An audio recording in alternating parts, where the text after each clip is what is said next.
Hello, and welcome to the Human Side Up podcast. I am Natasha Nuytten, your host and the CEO at Clara. Today, I am really excited, actually, to welcome someone who has spent his entire career bridging the gap between operational excellence and deep human insights. He is a man after my own heart. This is Dennis Richter. Dennis is currently the Chief People Officer at Fullscript, which is a tech company where they're helping doctors practice whole person medicine, which I absolutely love. And his path to that role has been anything but conventional in all the right ways. He too is a zigger and a zagger, so I love that. He has come from U.S. Army to Google to leading people operations at Ad Hoc. Dennis has really navigated a remarkable journey across industries and functions, but really always keeping people at the center. He's a builder, a mentor, a systems thinker, has degrees from Thomas Edison State University and Columbia Southern with credentialing from the Wharton School. I mean, he's super well educated, but he's also a soccer coach, a lifelong learner, and someone who's not afraid to roll up his sleeves and really reimagine how organizations can grow without losing their humanity. We're going to talk about everything from scaling people ops at hyperspeed to the moments that really tested his leadership the most, and what it really means to serve your team from the inside out. Dennis, welcome to Human Side Up.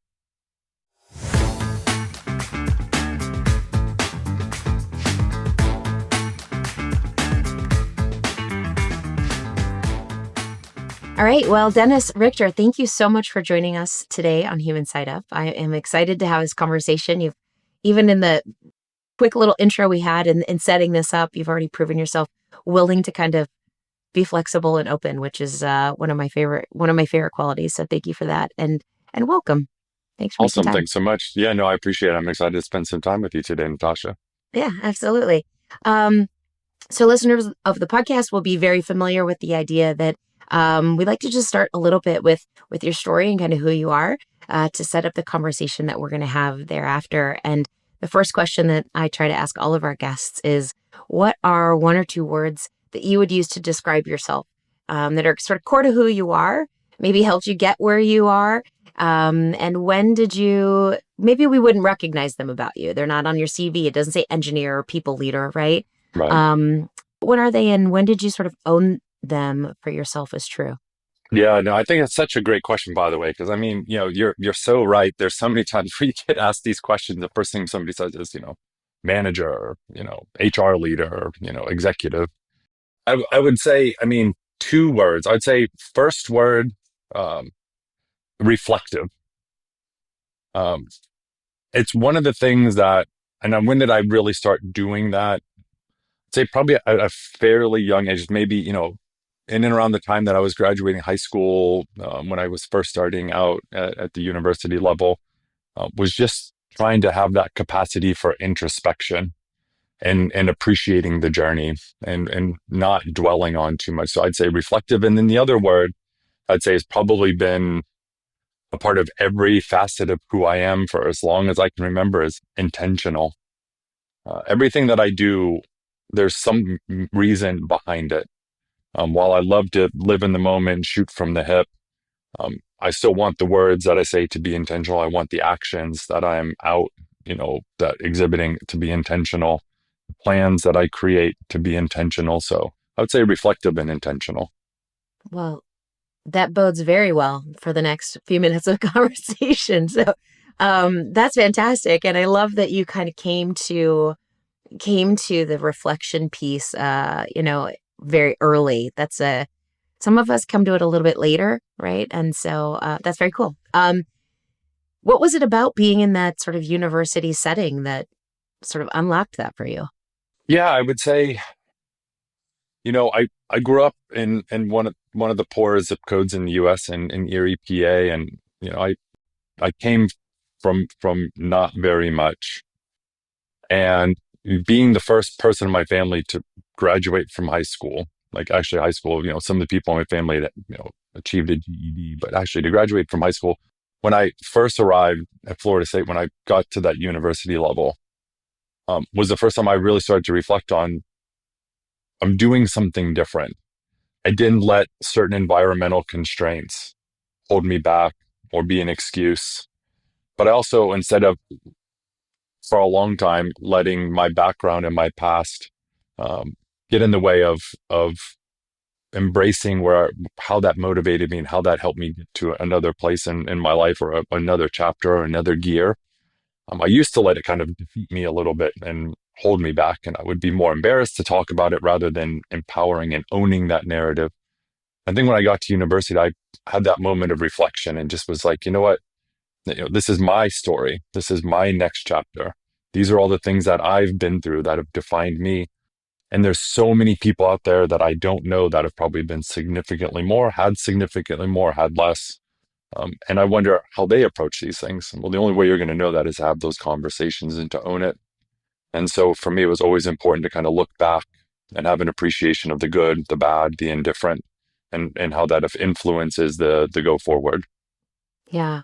All right. Well, in that, I don't know, minute and a half, I've Yeah. got 97 questions. So we'll see if we get to any of the other ones I was planning on asking you. But Yes. um, I am very curious about that experience. Like, given your background, like, how did you end up at university? How did you Yeah. start making the choices that you made that were different, perhaps, than the Yeah. folks who before you? Or how were they the same, just with Yeah. different outcomes? Yeah. I mean, I've always enjoyed competition, whether it was sports or just, friendly competition amongst, friends. It was always something that motivated me. And I think the one thing that I didn't want was I didn't want to go down the same path that everybody in my family or that everybody around me was going down. I didn't want to be content with what they thought success was or what they thought happiness was. I wanted to find that for myself. I also knew there was so much of the world out there. And I wanted to go out and experience it. I'd read about it, studied it, but I wanted to experience it. Cultures, the people, the hospitality, the history, so much of that. I wanted to go out and just take as much in as I could. And I think that those were some of the factors that really helped push me to want to not settle for. Again, that's what was my definition. I didn't want to settle. Maybe other people were content. I wasn't content with that. I wanted more. And I figured the only way I'm going to get there is if I get myself there. Yeah. And, there's a certain component of being dependent on others and relying on others that sometimes people take in a very literal sense, right? Like if somebody's financially supporting me, I'm dependent on them. I think sometimes what people actually forget is my dependencies on most people are my observations of what you do and if I want to do that or if I don't want to do that. Am I dependent on living vicariously through others or do I want to go out and do my own thing? I've always been very motivated and focused to kind of do my own thing. Oh, Yeah. that's great. I love it. One of the things in sort of thinking about what little I know about your background, obviously, I don't know everything. Um, you've it has been varied, and having been through the military, that is in and of itself its own sort of like life experience, right? Yeah. Much larger than just however many small years a person might be involved versus an entire career. Um, and then there's going into more of a technical world, and then the people, and then back to technical, and then back to people. And I'd love to understand what it is as you have zigged and zagged. I'm a zigger and a zagger, so Yeah. all props and kudos to that. Right. I'd be really curious if you could explain a little bit before we talk about your leadership experience, how that weaving impacted sort of where you've landed as a leader and how you think about Yeah. it. No, it's really great question. I'll tell you, it has impacted almost every facet of who I am outside of being a dad. Probably has been one of the most influential and aspects of my journey, both personally and professionally.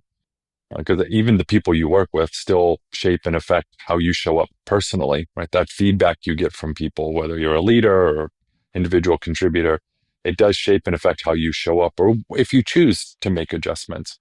And I think, my military experience, it was, a conscious decision I made based on found I was going to be a dad at a younger age. And again, going back to that dependency piece, I wanted to make my own way and I needed to figure out how I was going to take care of my family. And so joined the army.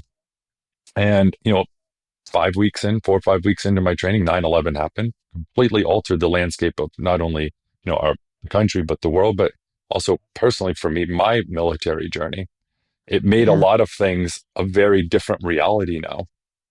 And so when you start to realize, every day for us matters, then you're going to start going into environments where, there's different things in front of you that may be affecting, how long you're going to be able to do some of the things that you're doing the way you are doing them. I think it gives you a much deeper and greater appreciation to make the most out of every day. And to your, sort of analogy of the zigging and zagging, I think I grew up in this environment, and I think a lot of society for a long time was very much wired. You sort of land somewhere and you grow. You pick an industry and you stay there, and you don't really deviate from that. I think the one thing that's been most in fashion in the professional landscape, probably at least in the last 5 to 10 years, is that non-linear career path. I think there's so much more to be said about people who experience several different facets of the world, of different industries, um, to help shape and affect. And then ultimately, you sort of figure out where you want to be and what excites you most, whether it's company size, whether it's industry, roles, responsibilities, where you want to live, all those kinds of, if you want to be an in-office employee, if you want to be a remote worker, there's so many things, and it all comes down to one of my favorite things, which is choice. And so I think that zigging and zagging has helped me be a significantly more well-rounded leader because I've lived a lot of it firsthand, but I've also had a chance to experience so much of it that I can talk from a different angle rather than just saying, well, I read about this in a study or in a book. I can talk about it from a lived experience that almost always resonates so much deeper with people. Now, you hear the inflection in people's voice change when it's a lived experience compared to what they've heard. Yeah. That is so true. And so the business that we are in, Clara, my co-founders and I, like we specifically built what we built because all of us had had these experiences that really shaped who we were. And um, some of us less zigging and zagging than I had Yeah. for sure. Um, but shaped who we were in such a way that there was so much more than there was on that resume or that piece of paper, right? And to your point, it's having lived these experiences, but it's also what have you learned from having lived those experiences, Right. and what can you bring to leadership or, technology or finance or healthcare or whatever industry you're in. It shapes the way you show up with the person on the other side of the table. If they're working with you, it shapes the people that you serve, how you create problems, solving and solutions, right? And so that diversity, which I know is like, getting a bad rap right now. The reality is that just from a strictly numbers perspective, like business is better, right? When we have these more diverse teams where people are Right. solving problems differently and thinking about all these experiences. But it is very difficult sometimes to see that when we start thinking about who we're going to bring into an organization, and or in particular when we start moving people from maybe an entry level position or mid-level position into a real quality leadership position.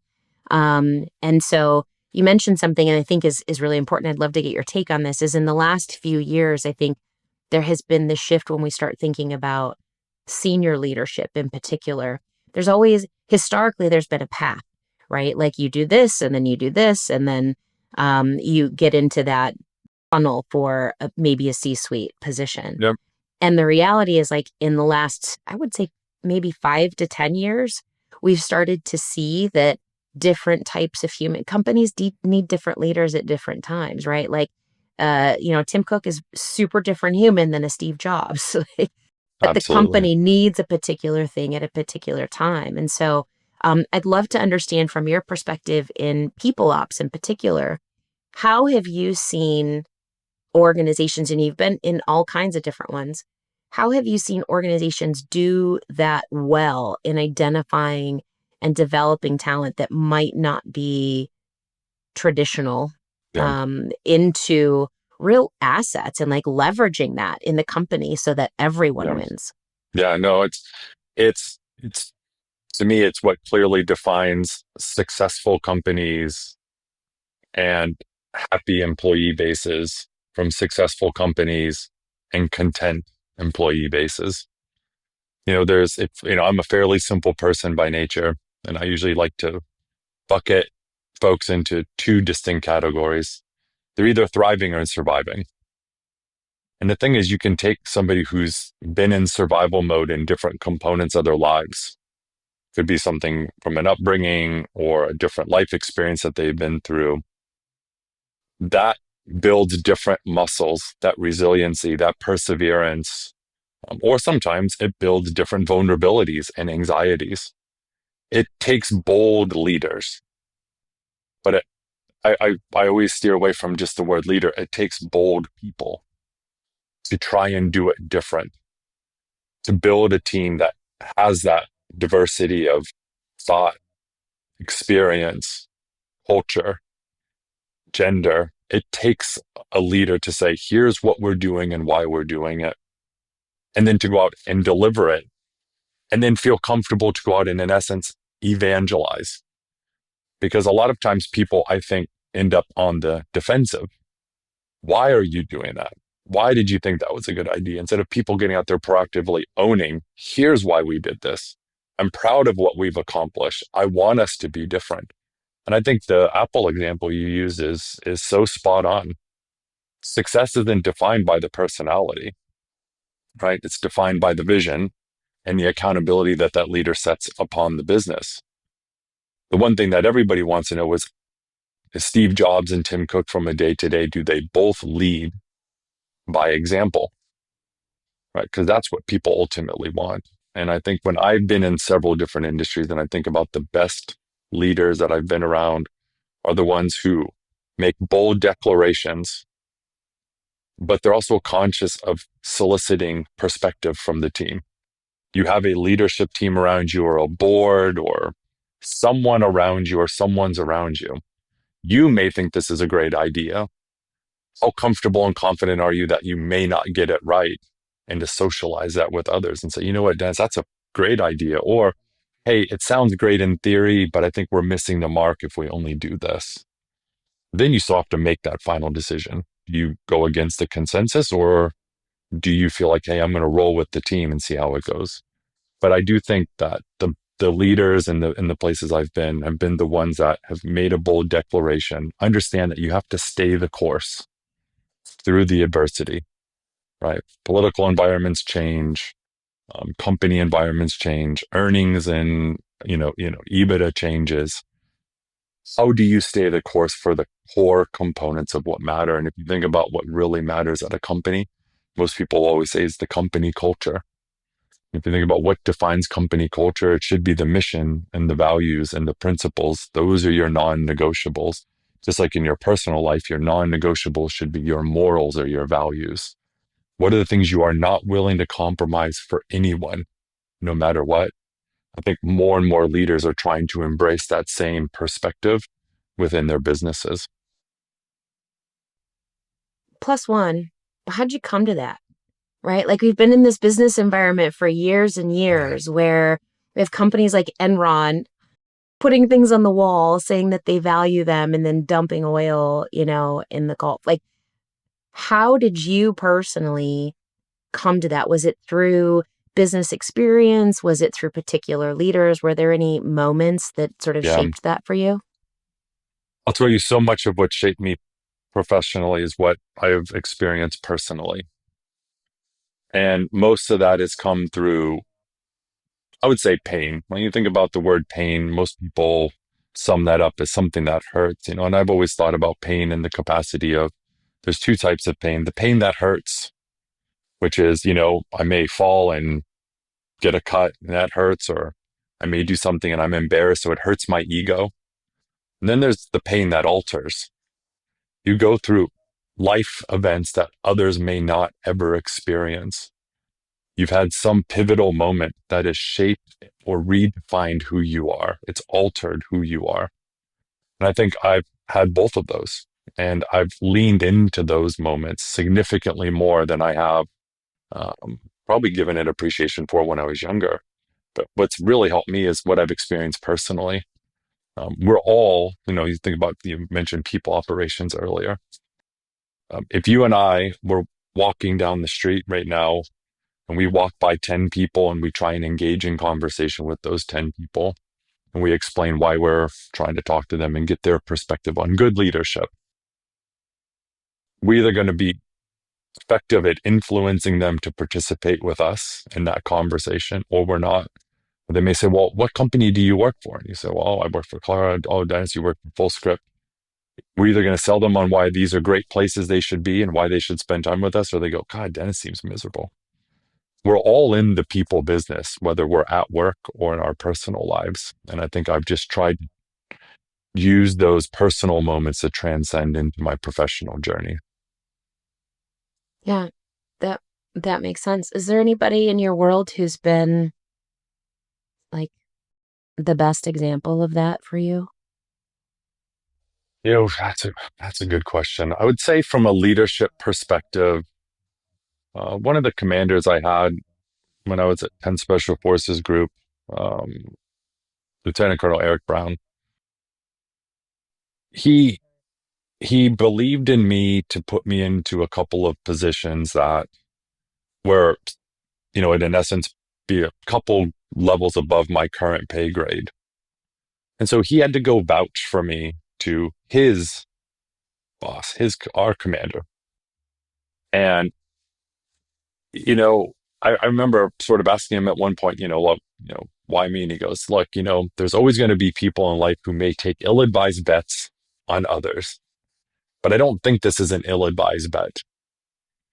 And it really, it struck me that this person who I'd been around, for a few months believed in me so much that ultimately the one thing I didn't want to do was disappoint him, right? Now I was a leader of my own team. I didn't want to let them down, but more importantly, I didn't want to let him down. So now I had extra motivating factors.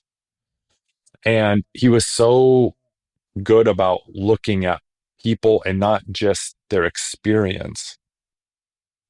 He had a couple of years runway before he moved into this other leadership role, which I got to go work for him again.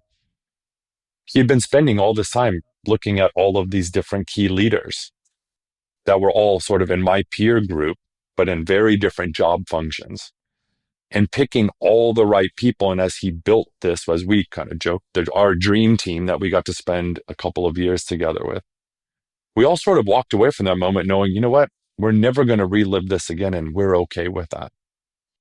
But it was his innate ability to see people for significantly more than just what they've accomplished, their skills. It was so much more about each individual person, different voice, different perspective, different way of thinking, different way of problem solving, and putting that all together. And that somebody for me, especially, younger in my military career, that really helped shape and affect that. It's not just about the resume. There's so much more to the person than those couple of pages, those bullet points, those accomplishments. How do you find the time to learn all the things like you asked me in the beginning? What are those two words? If you spend more time getting to know that person, that's the person who's going to be showing up to work with you. That's who's going to be leading your teams. And so he was highly influential on me with that component of building teams through a slightly different lens. Oh, I'm so conflicted because do I go left or do I go right here? So I'm going to stick with Eric. You said that's his name, right? I'm going to stick with Eric for just a moment.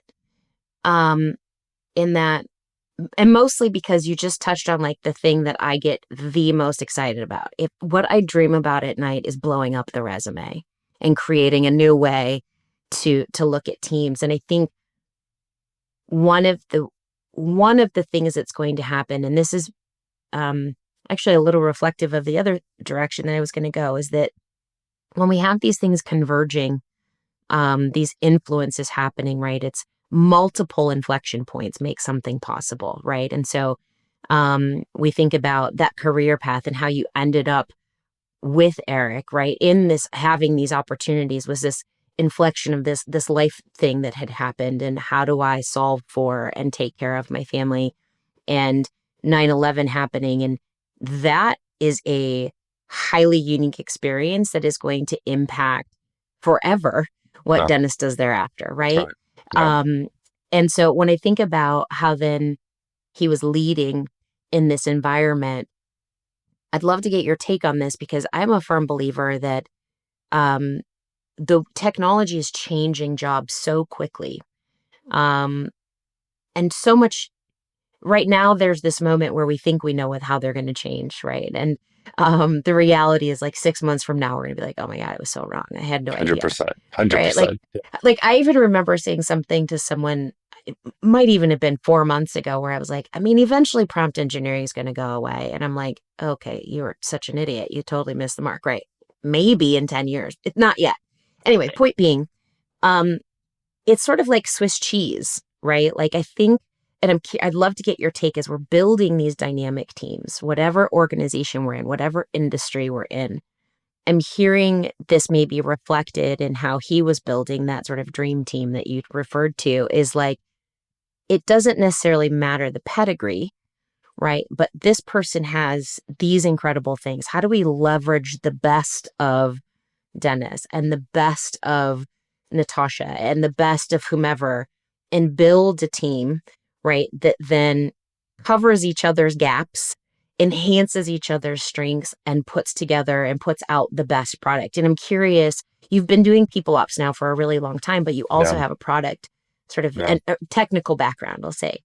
I'm curious if that resonates, and what you think, how is that going to move forward in the future? Or you're like, no, it's not Swiss cheese. It's going to be this whole other kind of thing. Yeah. Yeah. No, I mean, I would say, the dynamic that, I sort of had walked you through with, observing how Eric had built the team is probably what changed my perspective of what I was looking for as I went into other jobs and other opportunities and other stages of my career. As I was always curious how, the person I'm talking to, the hiring manager, or the CEO, or the board, how are they building this team? What is their ultimate outcome? And I think when I kind of take where I'm currently at with Fullscript, and leveraging what you talked about with AI, our CEO, Kyle Bratz, is fairly declarative, 10 months ago, about Fullscript being an AI first company. But what he underpinned that comment with is, um, we're human first, we're people first, and AI empowered. And I think that resonated so much with me, not just because I'm in the people business, not just because it's what I love. It's the technology piece. You're 100% right. There's going to be some people out there who think tomorrow is going to be the day that all these things change and that these jobs are going to start to go away. In reality, it's going to take quite some time for AI to truly start to overtake things. I mean, even if you look at the news this morning, I was reading in the Post about the FDA and how a bunch of their the AI tools that they use were actually given false recommendations and leveraging reports that weren't necessarily real. Almost that hallucination component of what comes with AI. It doesn't mean they should stop using it. Doesn't mean we should stop, believing in things. We just have to be mindful of trust but verify is going to be a very real component of our lives for for candidly, I'd say for me, for as long as I continue to work. Because I'm always going to want to understand, if I just blindly trust all of the technology around me, then I'm actually doing a disservice to the people around me. I'm not creating intentional moments. And so even with all the technology in the world, would you and I be having this moment right now? Right? Would technology have brought us together? Would a LinkedIn algorithm have brought you and I together today? Somebody could convince me yes, but others could easily convince me no. If I was put on the spot, I would say no, right? Not yet, at least. And so I think we need to always be mindful of what's on the horizon, whether it's technology, new systems and tools, But you also always have to remember it's up to going back to the leadership piece. It's up to leaders to Yeah. declare what are non-negotiables for us. And I've even shared that with my team at a recent leadership offsite. I was asked, Dennis, what components of your respective world or our company in general do you think AI will never be able to replace? I was like, well, never is a dangerous word to throw out there. I said, how about maybe in the next 15 to 25 years? And they go, okay, sure. And I explained my few answers to that were these moments here. AI is not going to replace you and I having this organic, real conversation that's not scripted. We're just having a good time getting to know each other and understand what you and I have been through in our lives and what's important for us to discuss. When I think about interviewing potential people to join a team, Kyle Bratz, CEO of Fullscript, had a very similar approach to Eric. When I first met him, he said, look, I want to know who you are. Where did you grow up? Where are you from? What's important to you? We literally spent an hour and a half talking about everything but professional journeys, right? That's not, AI is not going to replace that moment. That call to reach out to a candidate and hear that excitement, that inflection in their voice, like, hey, I'm excited to be extending you an offer, Natasha, so you can come join the team. That's just not going to change. I would hope that the moments when an employee needs an HR business partner or a leader most, that they're not on a AI thing going representative, representative, representative to try and get to a real person. Yeah. Right? People need human connection. They need to feel supported. They need to be heard. They need to be validated. There's certain components I just don't see technology taking over, or companies are going to make a conscious decision to let that technology take over. And then people have to make a decision if that's what they're okay with, or maybe this isn't the place for me and I need to zig or zag to somewhere else where I'm getting what I need. Yeah. Yeah. It's that choice. Like you use that word and that being important to you earlier, choice. And I just had 2 days ago, I will not say the platform. I was doing something that is a complex business, technical business thing. And supposedly it was doable. And I was going through, we've all been there, right? Like you're going through all the prompts and you're looking up all the things and the technical docs and how do I do the thing, whatever. And I got to the point where we actually pay for the service to say, hey, I need to talk to a support person. And even to get to the support person, I was put in this cycle of like 20 minutes trying to get past the prompts to talk to somebody. By that Yeah. point, I'd been doing this thing for 3.5 hours. It was a massive waste of my time. There was so many other things I should be able to do. Yeah. And I found myself swearing into the chat, Yeah. like, just let me talk to a human being. Yeah. And so I think your point is very valid that even in those things where there should be processes and flows that can be automated, right? Like that seems like such a simple thing. Well, just ask Yeah. them what the last thing they did was, and we can give them the next step. Right. We're still humans. And so That's there are right. still those moments where it's like, I have done everything. I don't know what I did wrong. And no, I can't tell you all the steps. I've been doing this That's for right. 3.5 hours. Help me out, That's right. That's Um, right. yeah. And So, word choice matters, right? Because yes. you and I could be sitting there describing the same situation that we're experiencing to someone and use a very different approach, very different word choice, or I may interpret something a different way than you. And again, I understand, a lot of the technology out there is really smart, but there's still, I think, a long ways to go to still provide that person to person experience. I mean, even at Fullscript, we have customer support team. We always talk about like what's part of our secret sauce of what makes our business special for, our 10 million plus customers and our 125,000 practitioners that use our platform. Part of it is our customer support team. Because when people do call, whether it's a customer or a doctor, they get someone immediately.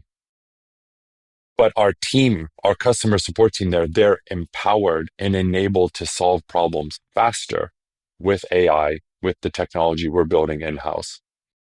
It's still something that, yes, companies can go out and you can outsource it. You can leverage AI to do all that. But what would we be risking? We'd be risking a personal experience for people who are calling. People don't just call customer support because they want to chat with someone, right? Right. They're calling for a specific reason. You are having a specific issue. And this is where I get into, you were talking about swearing into I'm a 4-letter word user. I'm usually on my best behavior in these forums, but I'll tell you one of my other favorite 4-letter words is time. Whether you're a CEO or a customer support rep, that doesn't mean someone else's time is more important than yours just because of their title, their position. You don't know what's going on in their life. You don't know how much of that time that they have, that bandwidth may be stretched. And that 20 minutes that you were hoping to talk to somebody could have been the only 20-minute window you had in your day to Yeah. solve that problem. And so I think if companies and leaders are more mindful of time and what that really means to other people, I hope that that's something they're factoring in when they're contemplating rolling out a new process or new technology. Yeah, 100%. We have taken we don't even call like we call customers and clients partners because we take so seriously like we're here to help you be successful in doing what we're trying to help you do. So if it's beyond us, okay, let's help you find somebody else who can answer that question, but That's it right. is that relationship for sure.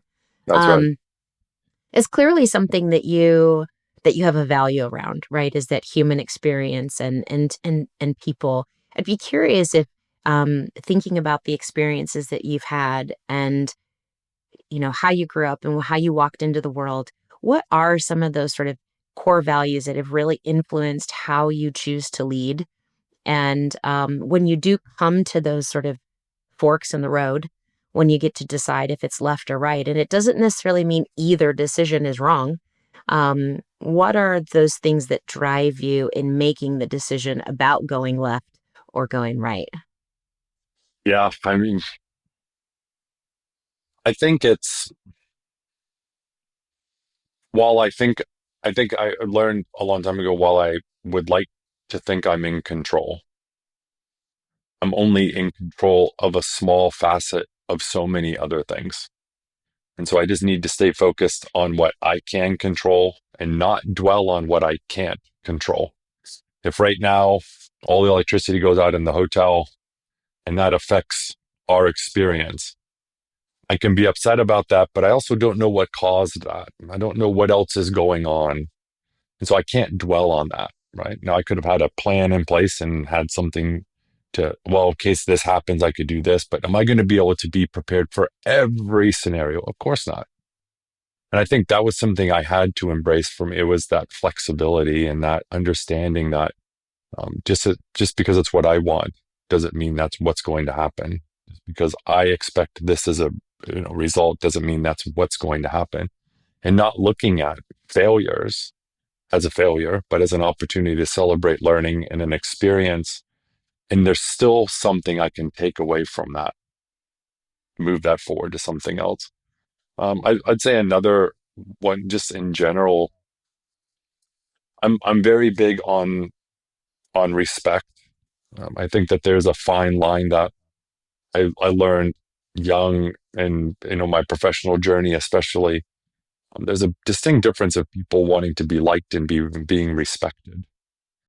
And so I had to start to decide what matters most. People may not like, but do they respect the decisions I'm making because I'm sharing the business case with them? I'm explaining the context and why we need to do this instead of just saying, this is what we're doing. I think there's a like and a respecting, and I've always appreciated if people say, like Dennis, I don't necessarily like the decision, but I respect why you all are doing this, and I appreciate you sharing the insights behind it. So the respect piece, I think, is really important to me, and it's important for me to also understand why it matters to be respectful back to others. You never know what people are going through. You never know how they're truly feeling. There's no more dynamic element creature on earth than human beings. And going back to why I love that person to person connection, because of that dynamic element, being able to be there for people, it's truly important to me. So I think a respect piece is certainly important. And say probably the last value that would be most important to me, and I'd say it like high level would be in integrity first. You have to build a brand as a person. You have to build a brand as a leader. And if your brand is underpinned by being an integrity first person, then when you're out there talking to people, the last thing they're going to think is that you're being gaslit or misled. But it takes time to build that. People want to come in and say, well, I was successful at X, Y, or Z companies. Well, congrats. You're not at X, Y, or Z company anymore. You're here, right? How does this affect me? What's in it for me? What's in it for us? And so it's always the one thing that I always enjoy most starting a new position in a new company is the discovery period. Because of when you're out in that discovery period, you're building your brand. I'm getting a chance to tell people, hey, I'm going to follow up with you, Natasha. I appreciate you sharing that. I either do it or I don't. I'm starting to build my brand. That integrity component of things underpinning what I do. So I'd say those would probably be some of my non-negotiables, maybe. Yeah, that makes sense. So for young people who are maybe leaders, maybe not yet leaders, or unofficial leaders without titles, how might they, I mean, you gave us sort of a, if you don't have that brand yet, like how you start to build that. But what if somebody has sort of started off on the wrong foot, created a mess they need to back out of? Because frankly, as leaders, no matter how thoughtful and intentional we are, to use your word, right? Like we are going to have bad days. We're going to 100%. step in it and just really That's screw it right. up. That's How right. do you, outside of the sort of generic be vulnerable, right, and own Yeah. it, like, how do you recommend people make that shift, make it right? I mean, influencing without authority in general comes from and taking a bit of that cliche of owning it though, but I'll say I'll take it, I'll double click on that for a second. There's so many people when you do step, we've all had a moment where we've just not done the right thing or affected somebody in the way we didn't intend to. If you don't quickly take ownership of that and understand what you've created, what you think you're doing is, okay, I'm buying myself some time to figure it out. The faster you own it, the quicker you control that narrative and the quicker you can let people know, I'm not going to use any of you as a scapegoat. I'm not pointing fingers at any of you.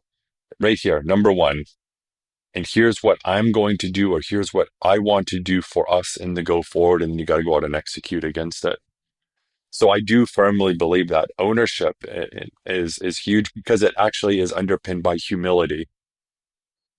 There's nothing worse as an employee, as a peer, as a friend, as an anything, to watch somebody not have enough humility to admit they made that mistake, to admit they made that choice, and here's what I'm going to do about it.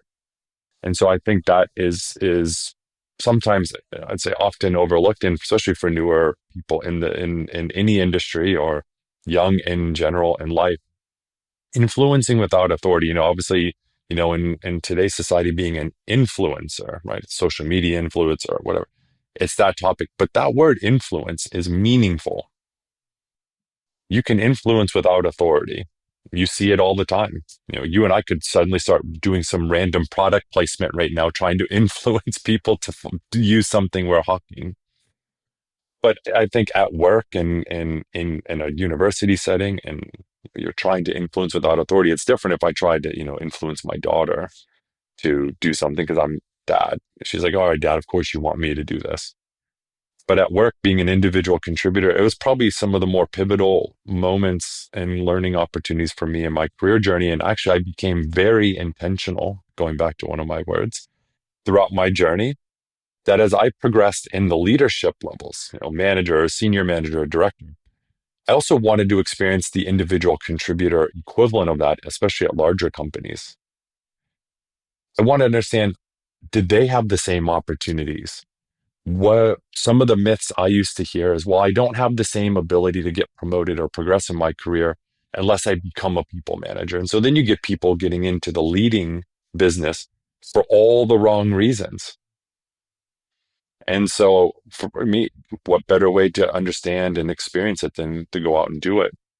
There's no greater sense of accomplishment than when people follow you and a plan that you've laid out, and they have no reason to follow anything. You're not the manager, but they will follow you because they believe in you. They believe in what you're and what we are trying to accomplish.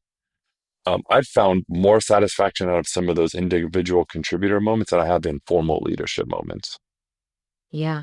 They're also harder sometimes because then as leaders see those, they will often say, oh, hey, that person has influence. That person is a leader. And they'll move you into a role 100%. without Yeah. shoring you up, right? And then you're like, Oh, well, damn, totally. I don't Or know how even to do asking, this. hey, you're even saying my favorite. Hey, Natasha, do you want to be a people manager? Right? It's no, hey, Natasha, you crush that project, so hey, effective tomorrow, I'm giving you this team. And you're like, wait, what? Yeah. Do I want this? Am I feeling set up for success? And this is probably one of the biggest things that scar people, going back to my comment about the pain piece, that alters people because they get thrust into a leadership position they didn't want, they didn't feel set up for success for. It doesn't go well. They get performance manager, they get fired. That alters them. Now they're like, you know what? I never want to be a people manager again. It's such an unfair position Yeah. when leaders and businesses make those kinds of decisions without consulting the person and, more importantly, setting them up for success. Yeah. Right? Even if I were to say, Natasha, I think you'd be a great manager, and here's why: you've done this, you've exhibited this. How are you feeling about it? And then you tell Right. me. And then I'm like, okay, so let's say hypothetically, you say, honestly, Dennis, I'd only want to do this because recognition's important to me, not for me personally, but I love recognizing people. Okay, great. So Natasha, how do you like to be recognized and why?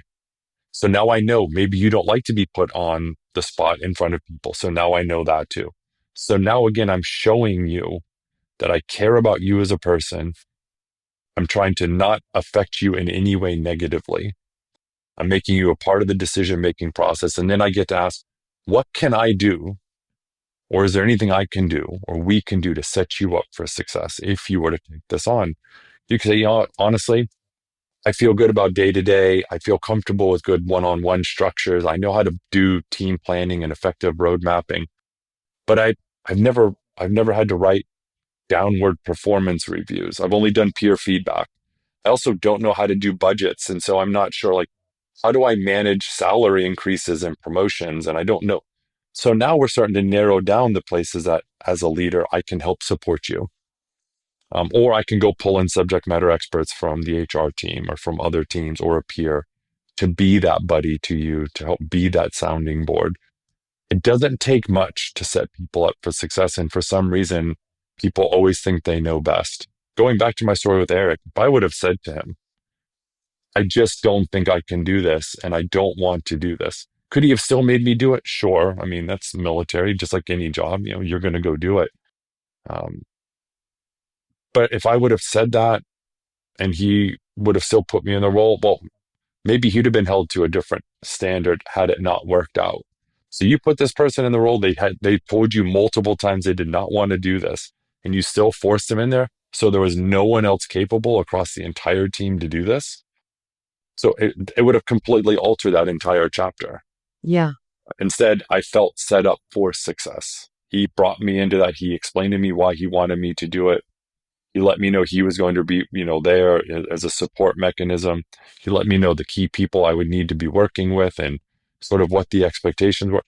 I felt energized. I was still nervous. There's still a little bit of anxiety. I'm not going to lie, but I felt more excited about that opportunity because of that support structure being there.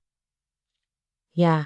There's a total argument and probably a 2-hour podcast around the notion that we kind of go back to that Swiss cheese concept, right? Like not Yeah. everybody is intended to be a manager. That's So right. how do we build organizations where an individual contributor can continue to grow, excel, be recognized, get more money, get better benefits and recognition, like all the things that come That's with a right. title, That's and right. still do it the way that they feel that they are best That's suited. Like right. That's there's a right. whole, Yeah, at yeah, Fullscript, I mean, that's why we don't call them individual contributors.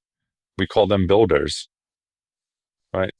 We're love it. all a part of like the Fullscript house, right? We're all building some component of this house while we live in it. Some people own a floor because they're a manager or an executive, but there's still several other builders out there who don't have to be leading people to help us continue to make our house the best house that everybody wants to be in. Yeah, And so that's sort of why we drifted more into that builder terminology. I love it. I Yeah. love it. Well, I still have, I think, 36 of the 47 questions coming out of your story, but we are out of Yeah. time, so I'll have to save them. But before we do go, is there anything I should Yeah. have asked you that I didn't, or that you want to leave us with? Yeah. No, that is such a great question to end with. I would, the only thing I guess I'd want to say is to people in general, when I think about what motivates people, um, you don't have to do it the way everybody tells you you have to do it. And that it's okay for you to have confidence in yourself to be that change agent, to be that difference maker, to go out there and write your own story. And even if it doesn't turn out in that moment the way you want, guess what? You close that chapter, but your story continues on. And now you have something to look back on, to reflect on, to help shape and affect what you decide to do going forward. Even if that means you try something like that again a few years later and it still doesn't work. Several companies have tried to launch products over and over and over again. Some are more persistent than others, and some ultimately find success. And I wish people took a little bit more of that same approach to themselves on their own professional and personal journeys. It's okay to fail. It's okay to pick yourself back up. It's okay to keep going. But you have to write your story. You have to own your journey. I love it. It's a great place for us to end. Thank you Awesome. for that. Yeah. Yeah, I know. Appreciate it. All right. Is there anything that we can do to be helpful to you? How can people support what you're doing, Right. amplify your work, etc.? No, I appreciate that. Yeah, I mean, honestly, I just love to engage in good conversation. Again, I go back to, sort of this, serendipitous moment of like getting a reach out, you and I having this great conversation. These are the things that I love. These are the things I think we need to be doing more of in just society in general. We need to have more moments of connection, not more moments of judgment, not more moments of, you know, I'd say anonymous perspective. Get out there and own what you feel. Even if I disagree with what you're saying, doesn't mean I don't respect you. Just because I disagree with your stance on something doesn't mean you're wrong and I'm right. It just means that we don't see eye to eye. And we can disagree and commit to still engage in good conversation. We can disagree and commit to continue to work together and check in with each other to see if maybe something has changed in 3 months or 6 months or 9 months. I think having more moments like this are great. And so I would certainly welcome to have conversations with people about whatever is top of mind. I think it's the most important thing that we're not doing enough of right now. Awesome. Well, with that, Dennis, thank you for making Awesome. time and for No, sharing. It's been a delightful conversation. I will keep all those questions in my pocket for the next right time our on. paths cross. So, Awesome. No, thanks all so right. much, Natasha. I really appreciate it. It was great chatting with you. Awesome. Thank you.